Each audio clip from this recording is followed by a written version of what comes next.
Hi everyone, this is Jan Koch, and today I'm here with Carlie Hamilton, a web designer and a blogger from Australia. And I'd like to welcome you, Carlie. Hello, welcome. Thank you. Hi, could you just tell us a little bit about you and your business blog, SproutSpire? Yeah, sure. So my name is Carlie Hamilton, and my business is called SproutSpire. It's only a very new business. What I do is I do web design for small businesses, and I'm also on a mission to help small businesses grow their businesses online. That sounds awesome. So, how did you start becoming a blogger? I read on your about page that you're doing internet stuff and designing websites since 1999. How Yep. did it all start? Basically, I've been building websites since high school. I was in a special group in high school, and we could choose our like whatever project we wanted to do. And I chose to build a website. And at the time, I'm not even sure if we'd had internet all that long at home, but yeah, I decided to build a website, and from there. I can tell you my first website was a Buffy the Vampire Slayer fan page. So yeah, I was very much a teenage girl, but yeah. So pretty much since then, I have been building websites for myself and blogging for myself, and it's just sort of gone on from there. And now you decided to turn it into a business. Pardon? Now you decided to turn it into a business. Yes, and that was very silly of me. Silly that I didn't do it earlier. I'm just sort of kicking myself that I haven't done this earlier. Like, why not? But now I think is pretty much it's probably the perfect time now to be starting this business because I've got all the support behind me now, and I've got a bit more maturity, I guess, and a bit more like foresight and everything to really get it done. I think if I had done it 5 years ago, I probably wouldn't have had the drive to really pull through and take action and do it all. So the mindset is very important. The mindset has For changed sure. over the last years. Yes. What caused this change? Why did you Uh, decide to start it right now?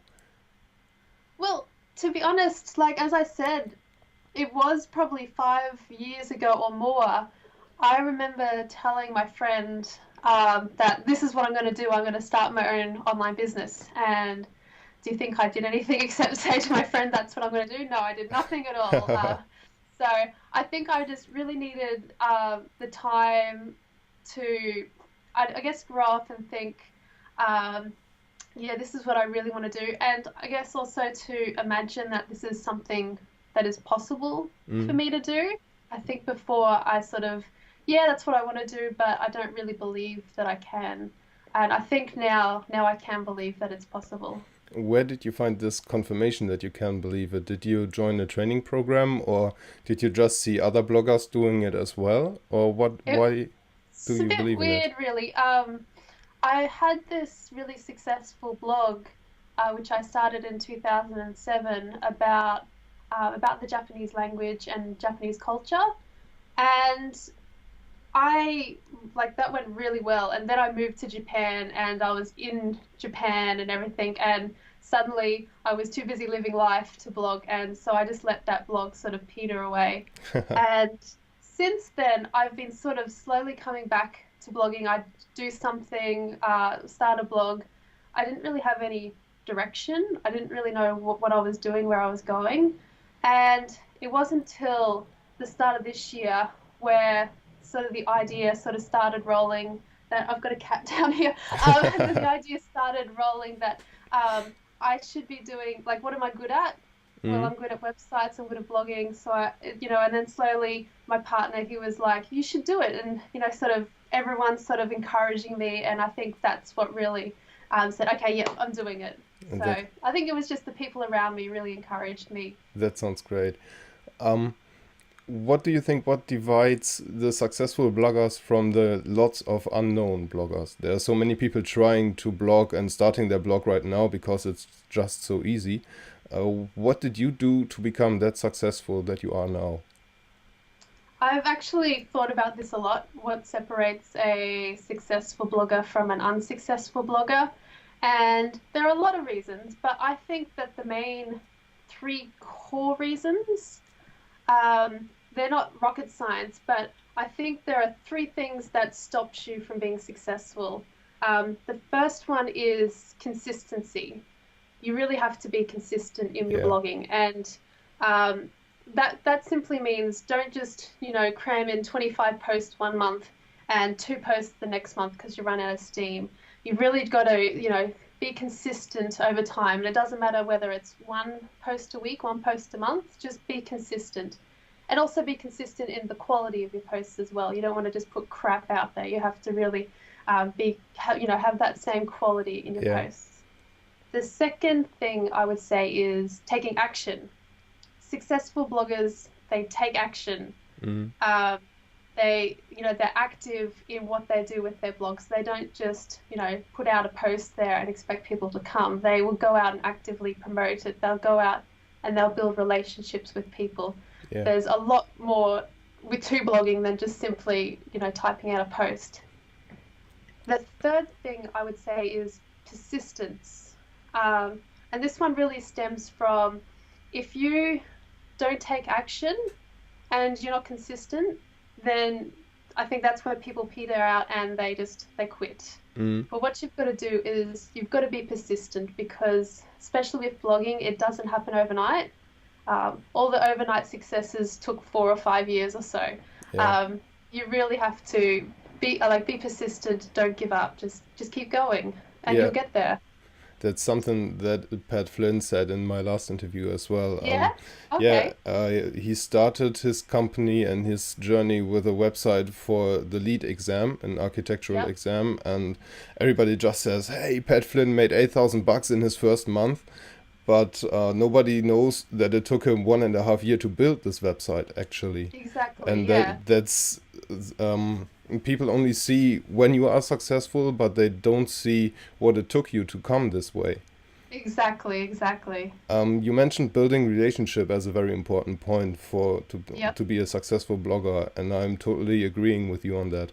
Um, what techniques do you use to build relationships? Do you just do blog hopping, social media, or what do you use? Everything, I guess. What I do is I check out blogs and or people, within my industry, and when I see someone I think that they've got, something there that I really want to, know more about them, Mm. I'll start being active with what they're doing. I'll comment on their blog posts. I'll, track them down on social media, get conversations happening. I'll email people, just to start a conversation or give them some helpful advice or anything like that. And I think it just naturally starts from there. You just have to make, your approach, Yeah. and if they're receptive, they'll do things back. They'll start posting things about what I'm doing and things like that, and it just all rolls together. And that's exactly how we met as well. Exactly. I can't remember exactly how we met, but we've connected. Yeah. Yeah, that's so awesome. I'm in Germany, you're in Australia. Yeah. It's so great that we have the It's opportunity. amazing. Yeah. Um, you're not only a blogger, but you also started a web design business. Yes. Could you tell us a bit about that? How do you acquire your customers?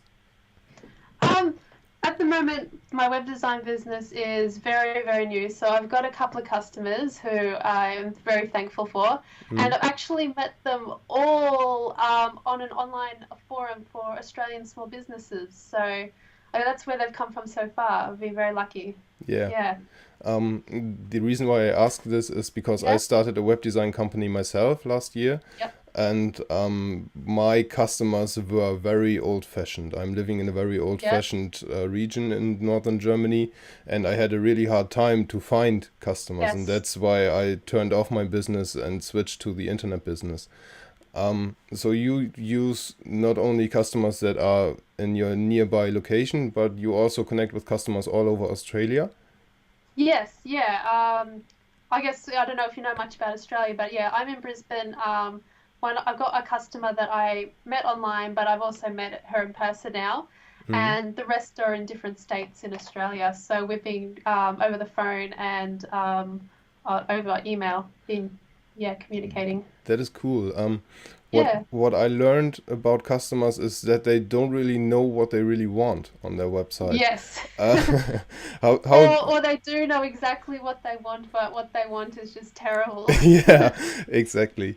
How do you manage convincing people to the right thing. I think I've been really lucky so far in that my customers have been really like tech sort of savvy people, and they also Mm, understand what an important role their website plays in their business. mm, But I have also had a difficult person in the past who I've designed a website for. I guess what you've really got to do is sort of assert yourself as, hey, I'm the professional here. I've had all this experience, and this is what I recommend and why.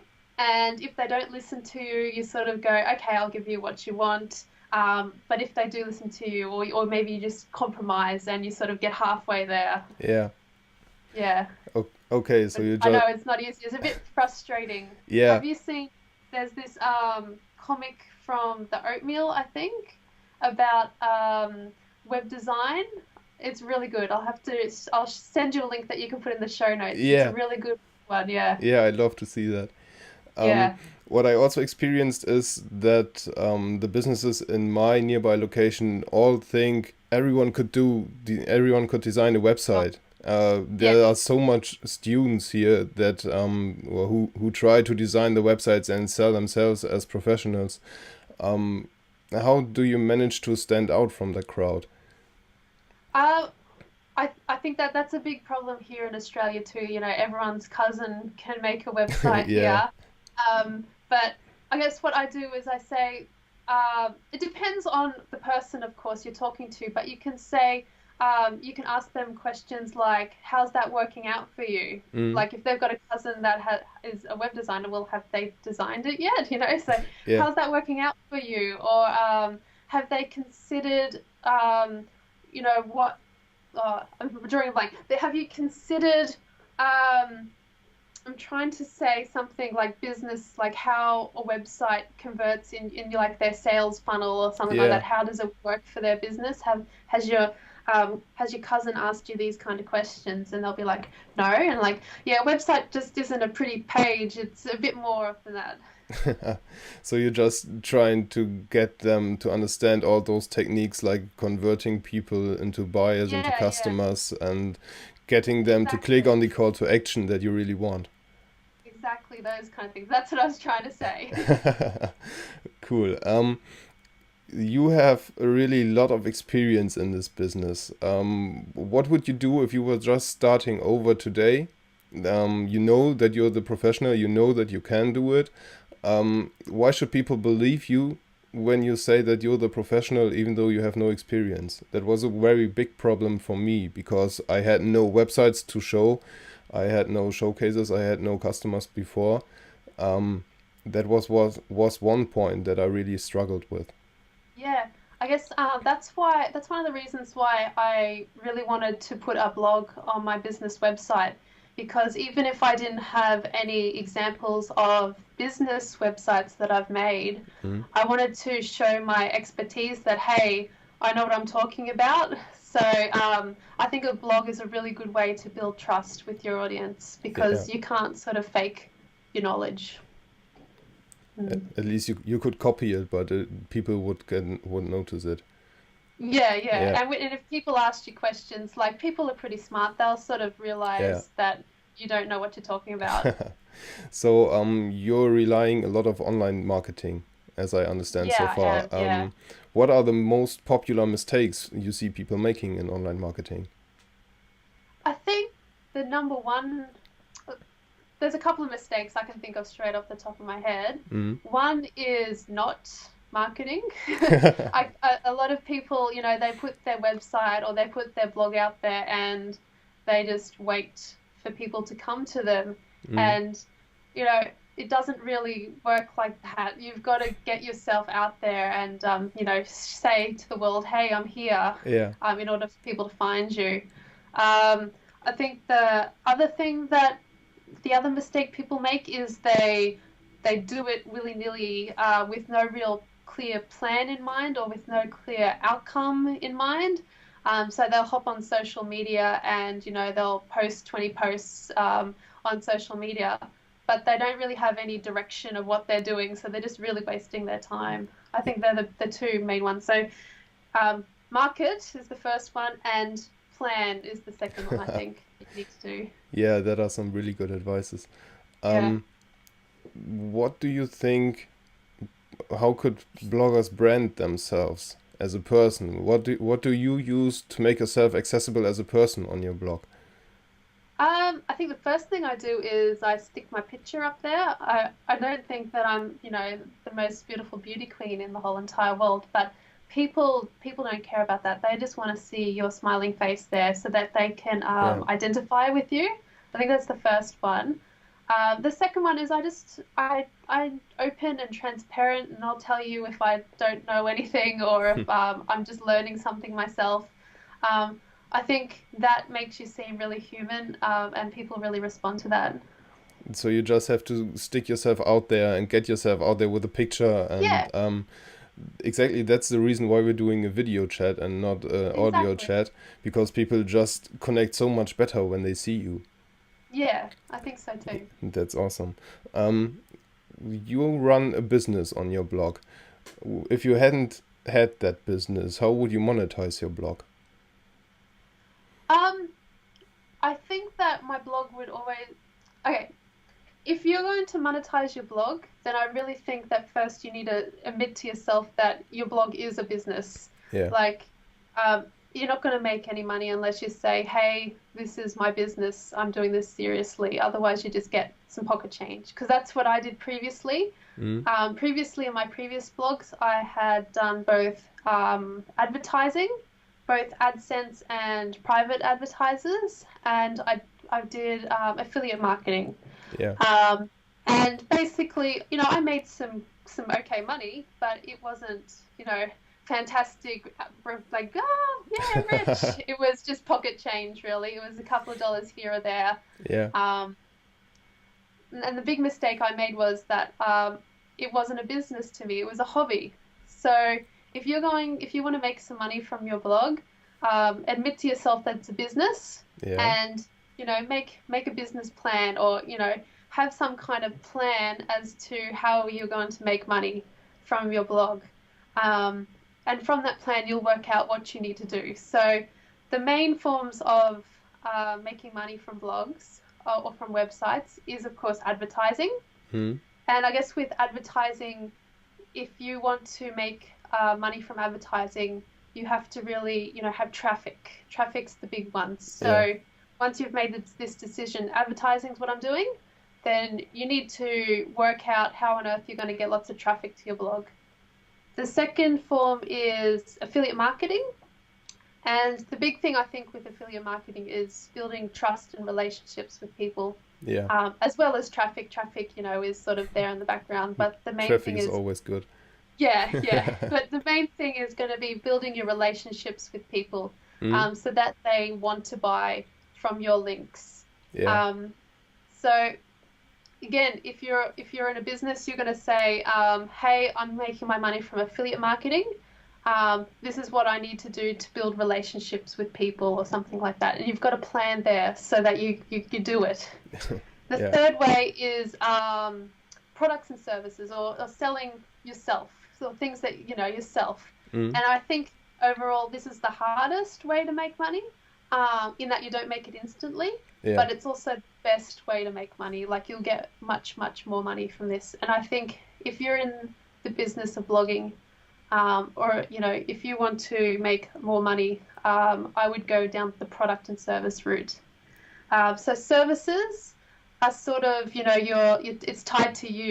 You're sort of doing the actions. So that's limiting. Products are the more passive income. You have to put the work in, of course, but they're the kind of things that can make you money while you sleep. yeah. Yeah. That's great. I'm using AdSense myself on my blog. I Yeah. just reintroduced it. The best day so far, it's online for I think 7 days right now. The best So a day week. Yeah. made at least or short before $5. So Hmm. it was quite good. I have around Yeah. 200, That's good. 250 to 300 people on there every day. Every Um, day. Yeah. I guess I could make some more from AdSense. I guess if I tweak the ads and test a little bit around with the ad Mm. formats and sizes and stuff, I could make money. But the reason I reintroduced AdSense is because I had a really hard time making money with affiliate marketing and selling products. Yeah. I wrote my own book, which didn't really sell. So I decided to give it away for free just because I didn't want it to work, not to use the work that I put in there. I know that it is high quality, and I interviewed a lot of great people on that, and I get awesome feedback. But because people don't know me, they just don't buy it from me. Yes. So you're totally right. I totally agree with you on that. Information products and selling your own products is the very hard way to go. And Yeah. I guess we all need some money to live, and that's why I reintroduced AdSense. Um, Yeah. do you have any experience with niche sites? A little tiny bit. Before I was talking about how I was in the past sort of year or so, I've sort of been, getting back into blogging and Yeah. experimenting and not really having any really direction in what I wanted to do. So I can't remember exactly when, but late last year was when I actually discovered this whole idea of the niche sites. And I think I saw. Uh, oh, this is terrible. I forgot his name. Not Pat Flynn, but the other. Spencer Um, Horse? yes, yeah, him. Yeah. I found his site first, Yeah, he's and like, awesome. yeah, this is something that I might want to do. So I did a bit of the keyword research, and Yeah. I picked my niche site. So I do have one, and I basically worked on it for a week, and then I think life took over, and it's sort of just sitting there now. Yeah. And yeah, that's how that's going. That's great. I think niche sites are a very good way to build up several passive income streams. Mm, yes. Um, okay, so let's go back to your web design business. Yeah, sure. Building a business is a very hard thing to do. You have to plan, you have to get new customers coming in. What were the biggest challenges that you were facing in your web design business? Well, right now I'm facing a cat that keeps on crawling into my bin. But anyway, I guess the biggest challenges right now is probably time, I'd say, managing my time better, trying to fit everything in the day, but Mm, also, I guess, learning how to really free up my time by doing things all together at once. Some of the things I'm doing now is trying to check my email only twice a day, and I'm also trying to get onto social media twice a day instead of yeah, just having them both open all day. Every time a message comes in, I'll be like, "Ooh," and yeah, go and reply to it. yeah. So I think that's the two things that I'm doing right now to try and make my time like better used. The second thing I think is because I'm very like it's a very new business. Mm, I am in the stage of trying to get this steady flow of income. yeah. It's very much still the beginning of my like business, so I'm not up quite up there yet where I want to be in that regards as well. What are your plans to get there? What are your plans Uh, for next 12 months? Next 12 months, Yeah. I have so many plans. I so hopefully some of them will be ready in the next 12 months, but I really want to get into making my own products and releasing my own courses. Mm, Another thing that I haven't mentioned here is I'm actually a trained high school teacher, so okay. I'm very much into helping people and teaching people, and Yeah. so that's another side of me, and that's why I really want to. I have some really good ideas that I think people will love for, helping them with their websites and things like that. I'd like to really help them within like a course or something like that. Yeah. That's cool. Um, what were the three other way around? A habit that I want to introduce to my interviews is to ask people for the three best advice for young entrepreneurs. When you just would start building your business right now, how would you start? What were the first three steps? 3 steps. Yeah. Okay. Get a website. Um, Connect with people because ultimately people are going to be your best source of everything. They're going Other people are going to give you big traffic, and other people are going to give you big opportunities and things like that. So you want to connect with people. Yeah. And the third thing would be oh, websites connect with people and don't give up. Be persistent. Just keep through it. Even if your first idea, tanks and fails, Mm. pick right back up and, keep on soldiering on. Don't give up. And that's Persistent. awesome. Yeah. Thank you so much, Carlie. No worries. Thank you.